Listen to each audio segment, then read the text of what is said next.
2007 Honda Ridgeline. So today I'm going to show you a quick video on how to retrieve your radio code. If you disconnect the battery terminals, put them back on, and it'll say enter the code. If you don't know the code, if it's not in your glove box in your owner's manual, this is what you need to do. So what you do is you turn off the power button. You press number 6 and number 1 at the same time. Then you push the power button on.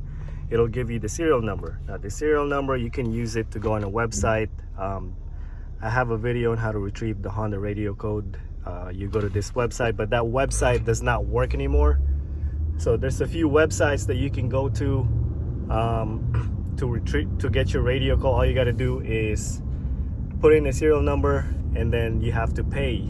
If you don't want to pay, you can call your local dealer. They're gonna ask you what the serial number is, and that's how you retrieve your serial number, and then they'll tell you what the code is. And that's it. I hope this video helped you guys out. If you guys got any questions, comment below. Click on the subscribe button. I know I'm driving, I'm not supposed to be recording, but whatever. And again, thanks for watching.